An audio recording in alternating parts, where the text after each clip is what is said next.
Hello students, welcome to my YouTube channel Textbook Classes, and this video is second part of chapter 9 which is some applications of trigonometry। तो अभी इससे पहले वाले part में मतलब first part में हमने 5 क्वेश्चन सॉल्व किए थे। तो 5 क्वेश्चन में जितने भी क्वेश्चन थे सब में सिंगल एंगल दिया हुआ था, मतलब एक ही एंगल दिया हो रहा था और हमें डिस्टेंस या कुछ भी पूछ रहा था। अब क्या होगा, जो 6th क्वेश्चन से आएंगे उस पर मोर देन 1 एंगल होंगे, मतलब 2 एंगल भी हो सकते हैं, 3 एंगल्स भी हो सकते हैं। ठीक है, तो अब हमें उस हिसाब से सॉल्व करना है। तो हम देखते हैं क्वेश्चन नंबर 6 क्या लिखा हुआ है। A 1.5 metre tall boy is standing at some distance from a 30 metre tall building. मतलब एक 30 मीटर टॉल बिल्डिंग है, एक 30 मीटर लंबी एक बिल्डिंग है, उससे कुछ डिस्टेंस पे एक 1.5 मीटर टॉल बॉय खड़ा हुआ है। ठीक है, 30 मीटर टॉल बिल्डिंग दी है आपको और कह रहा है कि एक 1.5 मीटर टॉल बॉय उससे कुछ डिस्टेंस पे खड़ा है, कुछ डिस्टेंस पे खड़ा है, डिस्टेंस नहीं दी हुई है। ठीक है, अब क्या कह रहा है, the angle of elevation from his eye, मतलब बॉय के आई से कौन सा angle, angle of elevation, angle of elevation from his eye to the top of building. कहाँ पे बंदा है, टॉप ऑफ बिल्डिंग। क्या लिखा हुआ है, increases from 30 to 60 degree as he walks toward the building.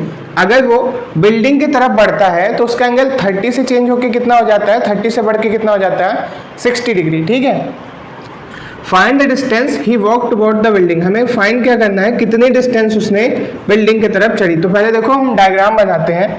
मान लेते हैं ये क्या है, 1.5 मीटर का एक बॉय। ठीक है, इसको नाम दे देते हैं हम ए बी। ठीक है, एक बिल्डिंग है कितने की, 30 मीटर की, कितने की, 30 मीटर टॉल बिल्डिंग है। ठीक है, उससे कुछ डिस्टेंस पे ये बॉय खड़ा हुआ है। ठीक है, एक हमने बिल्डिंग बना ली, इसको नाम दे देते हैं हम पी क्यू। एक बिल्डिंग है पी क्यू, ठीक है, उससे कुछ डिस्टेंस पे एक बॉय खड़ा हुआ है जिसकी हाइट कितनी है, 1.5 मीटर, जिसको हमने नाम दे दिया ए बी। ठीक है, यहाँ तक क्लियर।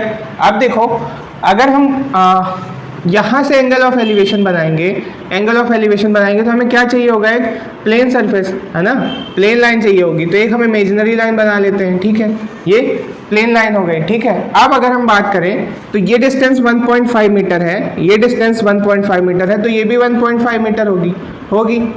ठीक है, तो अब ये पूरी 30 मीटर थी, पूरी 30 मीटर थी, ये 1.5 है, तो ये 30 माइनस 1.5 करेंगे तो कितनी आएगी, ये 0.5, ये कितना आएगा, 28.5। तो ये डिस्टेंस कितनी हो जाएगी, 28.5। ये चीज़ क्लियर हुई। ठीक है, हम ऐसा क्यों कर रहे हैं, क्योंकि हमें एंगल ऑफ एलिवेशन किससे बनाना है, उसके आई से। अब यहाँ पे उसके आई से बनाना है, हमें क्या हुआ, 1.5 उसकी कितनी दी थी, हाइट दी थी। इस कारण से हमें एक प्लेन एज्यूम करना पड़ेगा। अगर उसकी हाइट नहीं दी होती तो हम डायरेक्ट यहीं से एंगल ऑफ एलिवेशन ड्रॉ कर लेते। ये चीज़ क्लियर हो रही है। अब आते हैं आगे। देखो, अब क्वेश्चन के हिसाब से जाएं तो कह रहा है कि पहले उसके आई से कितने डिग्री एंगल बन रहा था, 30 डिग्री। मतलब उसके आई से बिल्डिंग के टॉप में कितना एंगल बन रहा था, 30 डिग्री। कितना एंगल बन रहा था, 30 डिग्री। यही लिखा है ना, angle of elevation from his eye to the top of building is increases 30 degree to 60 degree. पहले 30 डिग्री बन रहा था, फिर जैसे ही वो कुछ डिस्टेंस चला, लिखा है ना, ही वॉक्स टुवर्ड द बिल्डिंग, तो उसने कुछ डिस्टेंस चली बिल्डिंग की तरफ और अब एंगल कितना बनने लगा, अब एंगल बनने लगा 60 डिग्री का। अब एंगल कितना बनने लगा, 60 डिग्री का। ठीक है, यहाँ तक डायग्राम समझ में आया। कह रहा है कि एक 1.5 मीटर टॉल बॉय था, वो 30 मीटर की बिल्डिंग से कुछ डिस्टेंस पे खड़ा था। कितनी डिस्टेंस थी हमें नहीं पता। अब कह रहा है कि उसके आई से बिल्डिंग के टॉप में 30 डिग्री एंगल बन रहा था पहले, फिर वो कुछ डिस्टेंस चला टुवर्ड्स बिल्डिंग। देखो, बिल्डिंग की तरफ कुछ डिस्टेंस चला तो वो एंगल कितना हो गया, 60 डिग्री। कितना हो गया, 60 डिग्री। तो हमें फाइंड करना है कि ये डिस्टेंस कितनी है। यही लिखा है ना, find the distance he walks toward the building. तो मतलब उस लड़के ने बिल्डिंग की तरफ कितनी डिस्टेंस चली, हमें ये फाइंड करना है। तो इसको हम मान लेते हैं x और इसको मान लेते हैं y। ठीक है, और ये चीज़ समझ में आई ना कि ये 1.5 मीटर हाइट है, तो इससे पैरेलल जाएंगे तो ये भी 1.5 हो जाएगी। पूरा 30 था तो ये कितना हो जाएगा, 28.5। डायग्राम बन गया है, हमें पता है कि क्या फाइंड करना है। तो अब मैं क्वेश्चन इरेज कर देता हूँ और डायरेक्ट डायग्राम में आते हैं, सॉल्यूशन पे आते हैं। सो देखो इसको हम क्या करते हैं, पी क्यू इसको मान लेते हैं आर, ये वाले। तो सबसे पहले हम कौन सा ट्रायंगल लेते हैं, पी आर सी। ये राइट एंगल ट्रायंगल है, आपको दिख रहा होगा। तो इन ट्रायंगल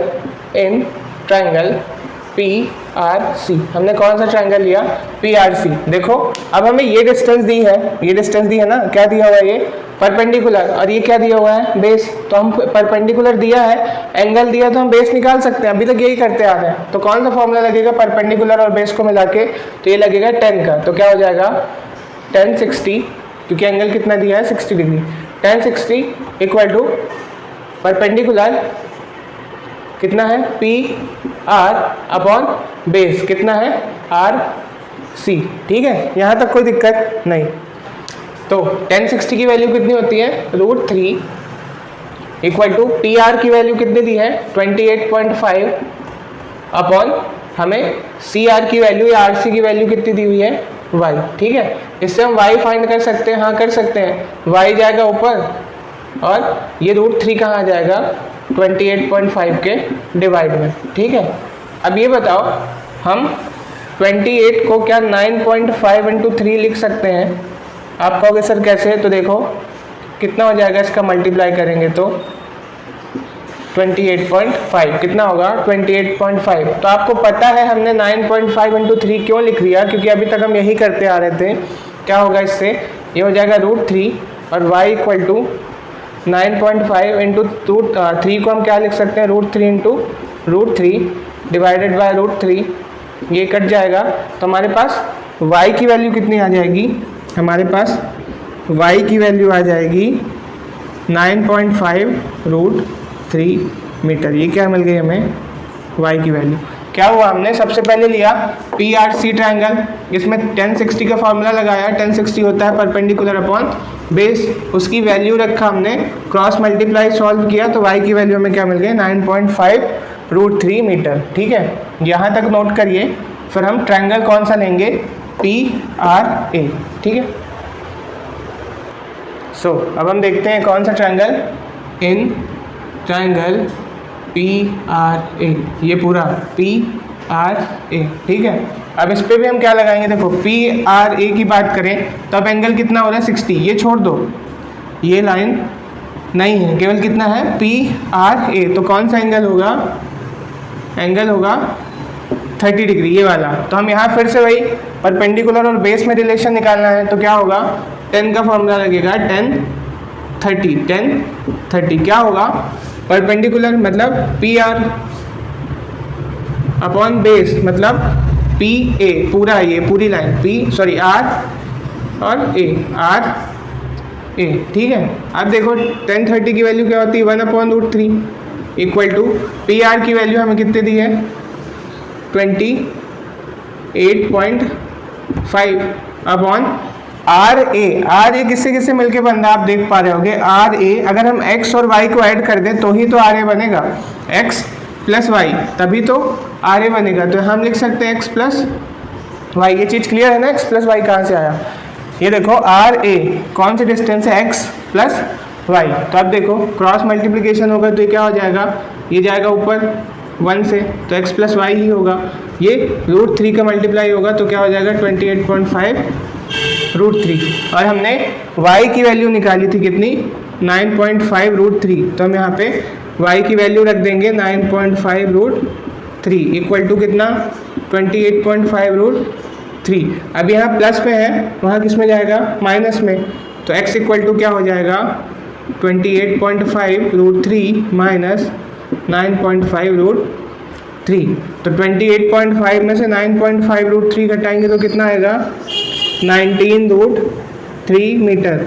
और यही आपका आंसर होगा। क्यों, क्योंकि यही डिस्टेंस तो है जो उस बॉय ने कहा बिल्डिंग के टुवर्ड्स चली है, यही डिस्टेंस तो चला था ना उसने। तो ये डिस्टेंस ही हमारी क्या होगी आंसर। तो आप लिख देंगे so the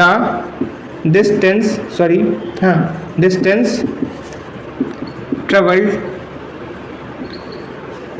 by boy towards building is 19 √3 metre. ठीक है, क्लियर हुआ। पहले हमने छोटा वाला ट्रायंगल लिया, उससे y की वैल्यू निकाली, उसके बाद हमने क्या किया, एक पूरा बड़ा वाला ट्रायंगल लेके क्या किया, x की वैल्यू फाइंड की, और जो कि हमारा आंसर था। आई होप आपको ये समझ में आ गया होगा। नोट डाउन कर लीजिएगा एक बार, अगर नहीं समझ में आया तो बैक करके फिर से देख लीजिएगा। हम आते हैं नेक्स्ट क्वेश्चन पे। So here is our 7th question which is from a point on ground the angle of elevation of the bottom and the top of a transmission tower. अब देखो क्वेश्चन एक लाइन से पूरा connect है, तो उसको पहले अपन तोड़ने की कोशिश करते हैं। ठीक है, क्या लिखा है, from a point on ground the angle of elevation, मतलब एक ग्राउंड में एक पॉइंट है। कहाँ पे है पॉइंट, ग्राउंड पे, जिससे क्या बन रहा है, एंगल ऑफ एलिवेशन। अभी ये चीज़ क्लियर हुई। अब एंगल ऑफ एलिवेशन बन किस पे रहा है, तो देखो लिखा है the bottom and the top of a transmission tower. किस पे बन रहा है, बॉटम पे बन रहा है। एक ग्राउंड के एक पॉइंट से एक ट्रांसमिशन टावर है, उसके बॉटम एंड टॉप पे एंगल बन रहा है। ठीक है, जो कि कहाँ फिक्स है, ये ट्रांसमिशन टावर कहाँ फिक्स है, एक 20 मीटर हाई बिल्डिंग पे, एक 20 मीटर की हाइट की बिल्डिंग है, उससे एक ट्रांसमिशन टावर कनेक्ट है, जिससे एक ग्राउंड के पॉइंट से कौन से एंगल बन रहा है, एंगल ऑफ एलिवेशन कितने के 45 डिग्री के और 60 डिग्री के। समझ में आया क्वेश्चन। कि एक यहाँ से चालू करते हैं, एक 20 मीटर हाइट की एक बिल्डिंग है, 20 मीटर हाई बिल्डिंग, उसके ऊपर एक ट्रांसमिशन टावर लगा हुआ है। अब उस ट्रांसमिशन टावर में एक ग्राउंड के पॉइंट से बॉटम पे, मान लो एक टावर है, तो इसके बॉटम पे एक एंगल बन रहा है, एक टॉप पे। ठीक है, तो हमें फाइंड करना है कि ट्रांसमिशन टावर की हाइट कितनी होगी। तो चलो हम डायग्राम बनाते हैं फाइनली। देखो सबसे पहले कर रहा है कि एक 20 मीटर हाइट की बिल्डिंग है, 20 मीटर हाइट की बिल्डिंग है, उसके ऊपर एक ट्रांसमिशन टावर लगा हुआ है, ट्रांसमिशन टावर लगा हुआ है। इसकी हाइट हमें नहीं पता, तो हम इसको मान लेते हैं h। ठीक है, अब कह रहा है कि ग्राउंड में कहीं पे एक पॉइंट है, कहीं पे ग्राउंड में एक पॉइंट है, उससे लेके कहाँ तक, एक टॉप पे ट्रांसमिशन टावर के और एक बॉटम पे ट्रांसमिशन टावर के दो एंगल बन रहे हैं। कितने एंगल बन रहे हैं, दो एलिवेशन एंगल बन रहे हैं। यही दिया था ना, from the point of ground. ठीक है, एलिवेशन एंगल कहाँ से बन रहा है, पॉइंट से ग्राउंड पे, और किस पे जाके बन रहा है, एक ट्रांसमिशन टावर के बॉटम से और एक ट्रांसमिशन टावर के टॉप से। और ये ट्रांसमिशन टावर लगा कहाँ पे हुआ है, तो 20 मीटर हाइट की बिल्डिंग पे लगा हुआ है। ठीक है, अब हम मान लेते हैं कि ये एंगल कितना है, रिस्पेक्टिवली दिया है ना, पहले कौन सा एंगल 45 देन 60, तो ये एंगल हो गया 45 डिग्री, और ये पूरा कितना हो गया 60 डिग्री। ये समझ में आया, ये एंगल हुआ 45 और पूरा एंगल कितना हुआ 60 डिग्री। ठीक है, अब हम नाम दे देते हैं कुछ भी, इसको दे दो A B C D। ठीक है, चलो तो अब हमको फाइंड क्या करना है, बोला find the height of tower, मतलब हमें ये h फाइंड करके दिखाना है। हमें केवल दिया है 20, इसको हम मान लेते हैं क्या x, इसको क्या मान लेते हैं, मतलब बिल्डिंग से वो ग्राउंड पे पॉइंट कितनी डिस्टेंस पे है, x डिस्टेंस पे। तो हमें क्वेश्चन के अकॉर्डिंग हमने डायग्राम बना लिया, हमें पता है कि हमें फाइंड क्या करना है, h। अब हम ये क्वेश्चन इरेज कर देते हैं, फिर सॉल्यूशन करेंगे। हम आते हैं सॉल्यूशन पे। तो सबसे पहले हम कौन सा ट्रायंगल लेंगे, ये छोटा वाला। अब आप बोलोगे सर कहाँ से आप कोई भी ट्रायंगल उठा लेते हो, तो देखो इसके पीछे का रीज़न क्या है। अगर हम ये वाला ट्रायंगल लेंगे पहले छोटा वाला, तो हमें एक वैल्यू गिवन है, 20 हमें दिया हुआ है, हम छोटे वाले ट्रायंगल की बात कर रहे हैं जिसका एंगल 45 डिग्री है। तो हमें यहाँ से किसकी वैल्यू मिल जाएगी, x की। अगर हम पहले ही ये बड़ा वाला ट्रायंगल ले लेंगे तो x भी हमें अननोन है और h भी हमें अननोन है। ठीक है, इस कारण से आप समझ रहे होगे कि हम पहले कौन सा ट्रायंगल लेना है, कहाँ से डिसाइड होगा, जिसपे नंबर ऑफ अननोन आइडेंटिटी कम हो। ठीक है, इसीलिए हम पहले कौन सा ट्रायंगल लेंगे, इन ट्रायंगल DBA, DBA, ये DBA। देखो किस पे हमें रिलेशन बनाना है, परपेंडिकुलर और बेस पे। तो परपेंडिकुलर मतलब BD अपॉन बेस मतलब AB, मिला के कौन सा फॉर्मूला बनेगा, तो 10 का फॉर्मूला बनेगा। और 10 कितना 45, 10 कितना 45। तो देखो BD की वैल्यू कितनी दी है हमें 20 मीटर, और AB की वैल्यू हमने x एज्यूम की है। 10 45 की वैल्यू क्या होती है 1, तो यहाँ से x इक्वल टू कितना आ जाएगा, देखो x वहाँ जाएगा 1 के साथ मल्टीप्लाई में, तो x इक्वल टू कितना आ जाएगा 20 मीटर। x की वैल्यू हमें कितनी मिल गई 20 मीटर, x हमारा कितना आ गया 20 मीटर। ठीक है, अब हम बड़ा वाला ट्रायंगल ले लें, कौन सा, पूरा CBA। तो हम क्या लेते हैं, इन ट्रायंगल CBA, इस पे भी क्या होगा देखो, हाँ परपेंडिकुलर और बेस पर रिलेशन निकालेंगे। क्यों, क्योंकि अब हमें बेस की वैल्यू मिल गई है। तो क्या होगा देखो, परपेंडिकुलर कितना दिया हुआ है, BC है ना पूरा, BC, ठीक है, और बेस कितना है, AB, बना के मिला के क्या बनेगा 10, और एंगल कितना 60। क्यों, क्योंकि अब पूरा बड़ा वाला ट्रायंगल लिया हमने, ठीक है। चलो अब देखो BC को हम लिख सकते हैं क्या, 20 + h, BC को हम 20 + h लिख सकते हैं, बिल्कुल लिख सकते हैं।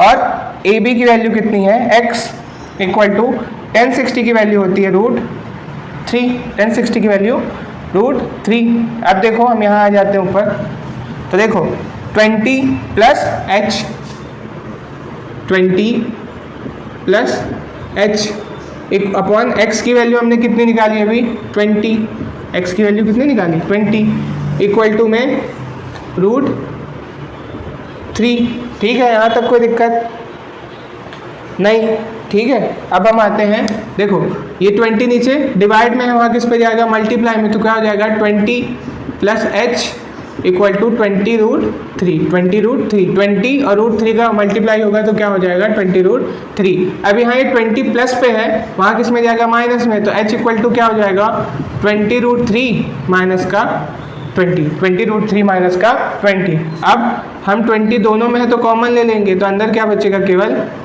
√3, यहाँ से क्या बचेगा √3, यहाँ बचेगा -1। तो दैट इज योर आंसर, क्या, h = 20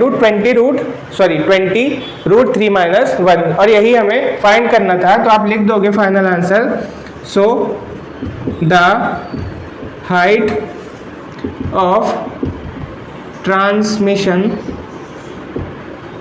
tower is 20 √3 - 1 metre. Transmission tower की हाइट हमने कितनी निकाल के दिखा दी, 20 √3 माइनस का 1, ठीक है। That is your final answer. इसको नोट डाउन करिए, फिर हम आएंगे नेक्स्ट क्वेश्चन पे। So here is your question number 8। A statue 1.6 meter tall stands on a top of pedestal। एक 1.6 मीटर टॉल स्टैचू है, कहाँ पे रखा हुआ है वो, पेडेस्टल। अरे वो होता है ना, जैसे आप देखोगे किसी भी चौराहे पे किसी मूर्ति लगी हुई होती है, उसके नीचे एक बना होता है ना स्टैंड जैसा, ये होता है पेडेस्टल। ये क्या होता है, पेडेस्टल, ठीक है। और उसके ऊपर एक स्टैचू मतलब मूर्ति लगी हुई है, ठीक। From a point on the ground the angle of elevation, एक ग्राउंड के एक पॉइंट से एंगल ऑफ एलिवेशन कहाँ पे बन रहा है, top of the statue, statue के टॉप पे बन रहा है 60 डिग्री का angle. And from the same point, और उसी पॉइंट से एंगल ऑफ एलिवेशन एक बन रहा है किसके, पेडेस्टल के टॉप पे, कितना, एक 60 डिग्री बन रहा है, एक 45 डिग्री बन रहा है, ठीक है। कहाँ से, वही है, देखो क्वेश्चन को अगर आप डिकोड कर लोगे ना, क्वेश्चन डिकोड कर लोगे तो बहुत सिंपल हो जाएगा। मैंने स्टार्टिंग में ही कहा था। तो सबसे पहले हम क्वेश्चन डिकोड कर रहे हैं। देखो पहले क्या रहा है, हम डायग्राम सीधे बनाते हैं, ठीक।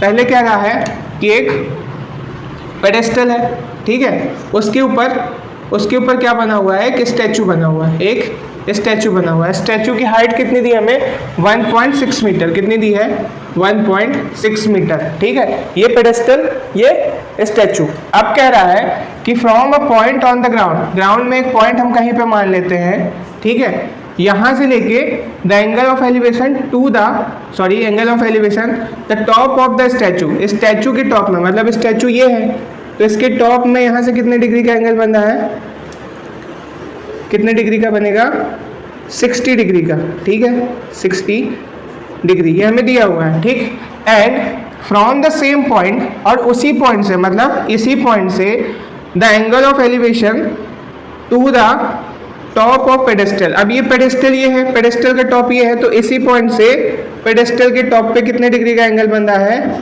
45 डिग्री का। कितने डिग्री का एंगल बन रहा है, 45 डिग्री का। हमें क्या फाइंड करना है, find the height of pedestal. मतलब अब हमें ये फाइंड करके दिखाना है, ठीक। क्या फाइंड करके दिखाना है, angle of height of pedestal, जिसको हमने h मान लिया, ये हमने x एज्यूम कर लिया। अब आप देख पा रहे होगे कि ये सेम क्वेश्चन पिछला वाला ही बन गया। पिछले बार हमें ये हाइट दी थी, ये फाइंड करना था, ये हाइट दी थी, ये फाइंड करना था, अब ये हाइट दी है, ये फाइंड करना है।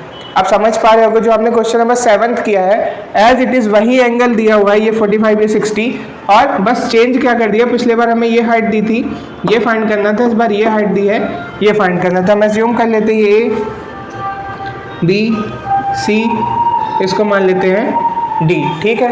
अब क्वेश्चन हमने डिकोड कर लिया है, तो अब हम सीधे ये क्वेश्चन इरेज करके कहाँ आते हैं, सॉल्यूशन पे। सबसे पहले हम कौन सा ट्रायंगल लेंगे, यही छोटा वाला। हम क्या लिखेंगे, इन ट्रायंगल क्या है, D B A, in triangle D B A. D B A में हम क्या कर रहे हैं, देखो हम ले रहे हैं परपेंडिकुलर, मतलब B D upon A B, base, perpendicular upon base क्या होगा, 10 का फॉर्मूला, 10 45 का। तो देखो बी डी कितना हमने एज्यूम किया है h, और ए बी कितना एज्यूम किया है x, और इक्वल टू किसके होगा, 10 45 मतलब 1। तो यहाँ से क्या आ जाएगा, h इक्वल टू x। हमने क्या फाइंड कर लिया कि h और x आपस में इक्वल है। पिछले बार भी जब हमने किया था तो ये 20 था, तो ये भी कितना आया था, 20। तो हम यहाँ से एक चीज़ कह सकते हैं कि अगर एंगल 45 हो तो ये डिस्टेंस और ये डिस्टेंस आपस में क्या होती है, इक्वल। अगर एंगल 45 हो तो ये डिस्टेंस और ये डिस्टेंस आपस में क्या होती है, इक्वल, है ना। पिछले बार भी हमने 20 निकाला था, ये भी 20 था। इस बार देखो h और x आपस में इक्वल आया, तो इससे हम रिजल्ट बना सकते हैं, ठीक है। चलो आते हैं क्वेश्चन पे। अब देखो अब हम क्या लेंगे, बड़ा वाला triangle C B A, in triangle C B A में क्या देख पा रहे होगे आप, क्या होगा, B C upon A B. B C मतलब ये पूरी हाइट, परपेंडिकुलर अपॉन बेस मतलब ए बी, इक्वल टू कितना, 10, लेकिन इस बार 60 डिग्री, 10 60 डिग्री, ठीक है। अब 10 60 की वैल्यू आपको पता है कि पहले बी सी को हम क्या लिख सकते हैं, देखो बी सी को लिख सकते हैं क्या, 1.6 प्लस h लिख सकते हैं। आप बोलोगे हाँ सर 1.6 प्लस h लिख लो। ए बी को हम लिखेंगे x, क्योंकि ए बी x है, और 10 60 की वैल्यू √3, ठीक है। अब हम आ जाते हैं ऊपर, तो ऊपर आने पे क्या होगा, कुछ नई जगह मिल जाएगी। 1.6 को 1.6 ही लिखेंगे, h को h ही लिखेंगे। x की वैल्यू हमने निकाली है, x की वैल्यू कितनी निकाली हमने, h, तो x को हम h लिख सकते हैं, क्यों, क्योंकि देखो दोनों सेम हो जाएंगे, ठीक है, इक्वल टू √3। अब देखो 1.6 प्लस h, ये h यहाँ पर डिवाइड में, वहाँ किस में जाएगा, मल्टीप्लाई में, तो √3 h हो जाएगा, ठीक है। अब देखो 1.6 को यहीं लिखे रहने दो, h को वहाँ भेज दो तो किस में जाएगा, माइनस में, तो क्या हो जाएगा, √3h माइनस का h, √3h माइनस का h। अब देखो अगर हम कॉमन निकाल लें, क्या करें, 1.6 इक्वल टू h कॉमन निकाल लें, तो अंदर क्या बचेगा, √3, यहाँ h कॉमन निकला, बचा √3, यहाँ h कॉमन चला गया तो बचा 1। अब देखो हम लिख सकते हैं क्या, h इक्वल टू 1.6 अपॉन का √3 माइनस 1। ये देखो ये √3 यहाँ मल्टीप्लाई में था, तो उसके पास किस में गया, डिवाइड में, तो h की वैल्यू कितनी आ गई, 1.6 अपॉन √3 माइनस 1 मीटर। ये भी आप आंसर कर सकते हो कि h इतना हमारा निकल के आया, ये भी आपका आंसर कोई गलत नहीं है। बट एनसीईआरटी सॉल्यूशन के अकॉर्डिंग ये आगे इसको हम सॉल्व करके निकालेंगे, एनसीईआरटी के अकॉर्डिंग ये आंसर नहीं आ रहा है, ठीक है। ये आंसर आपका सही है, यहाँ तक भी करोगे तो कोई दिक्कत नहीं है, बट एनसीईआरटी जो सॉल्यूशन मानी है वो किसी और को मानी है, तो इसके बाद मैं बता रहा हूँ। अब देखो ये देखने में अच्छा भी नहीं लग रहा ना, इतना बड़ा सा आंसर, तो इसको हम थोड़ा सा सिंप्लीफाई करेंगे। यहाँ तक आप नोट डाउन कर लीजिए, फिर मैं बता रहा हूँ कि इस आंसर को आगे एक्सटेंड कैसे करना है, ठीक है। हमने सॉल्व करके ये आंसर निकाला था, और मैंने कहा कि ये आंसर भी सही है, बट इसको आगे एक्सटेंड करेंगे। तो हम क्या करेंगे, अभी तक जो करते आए थे हम करेंगे किसका, डिनोमिनेटर का रैशनलाइजेशन, किसका, डिनोमिनेटर का रैशनलाइजेशन। फिर से मैं बता दूं क्या होता है रैशनलाइजेशन, जो नीचे वैल्यू होती है ना उसी का साइन चेंज करके, एक बार ऊपर मल्टीप्लाई एक बार नीचे मल्टीप्लाई, एक बार ऊपर मल्टीप्लाई एक बार नीचे, साइन चेंज करके। तो हम लिखेंगे आफ्टर रैशनलाइजिंग द डिनोमिनेटर, या आप ये नहीं भी लिखोगे डायरेक्ट भी कर दोगे तो कोई दिक्कत नहीं है, ठीक है। आपको लिखना हो तो ये लिख सकते हो।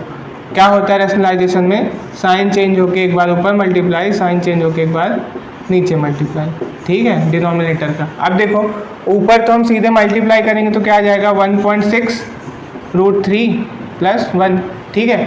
अपॉन नीचे अगर हम मल्टीप्लाई करेंगे तो आप देख पा रहे हो कि फॉर्मूला बन रहा है किसका, a माइनस बी एक ब्रैकेट में और एक ब्रैकेट में a प्लस बी, क्या होता है a² माइनस b², क्या होता है a² माइनस b²। तो देखो a² मतलब √3 का स्क्वायर माइनस b² मतलब 1 का स्क्वायर, तो देखो क्या हो जाएगा 1.6√3 + 1 अपॉन में √3 का स्क्वायर कितना होगा 3 और 1 का स्क्वायर कितना होगा 1, तो ये क्या हो जाएगा h = 1.6√3 + 1 अपॉन का 2। अब इसको डिवाइड करेंगे 1.6 को 2 से तो कितना आएगा 0.8, कितना आएगा 0.8 और √3 + 1 मीटर। ये आपके एनसीईआरटी का आंसर आ रहा है। हमारा आंसर कितना आ रहा था, ये एनसीईआरटी का कितना आ रहा है ये, तो इसके लिए इतनी लंबी प्रोसेस आपको करनी पड़ेगी। लंबी प्रोसेस है बट सिंपल है, ठीक है। तो आप आई होप आपको ये क्वेश्चन भी समझ में आ गया होगा। फिर से मैं बोल रहा हूँ नहीं समझ में आया होगा एक बार रिपीट मोड में डाल के फिर से देख लीजिएगा, इसको नोट डाउन करिए। हम आते हैं नेक्स्ट क्वेश्चन पे। सो स्टूडेंट्स इस वीडियो में हमने 8 क्वेश्चन तक मतलब 3 क्वेश्चंस हमने इस वीडियो में सॉल्व किए हैं। बाकी के क्वेश्चन नेक्स्ट वीडियो में सॉल्व करेंगे क्योंकि वीडियो कुछ ज़्यादा लंबी हो जाएगी, ठीक है। तब तक आप इसे अच्छे से पढ़िएगा, अच्छे से क्वेश्चन सॉल्व करिएगा। जो भी डाउट हो आप कमेंट सेक्शन में लिख के पूछ सकते हैं। वीडियो पसंद आया होगा तो लाइक ज़रूर करिएगा। बाकी के लिए थैंक यू, मिलते हैं नेक्स्ट वीडियो में।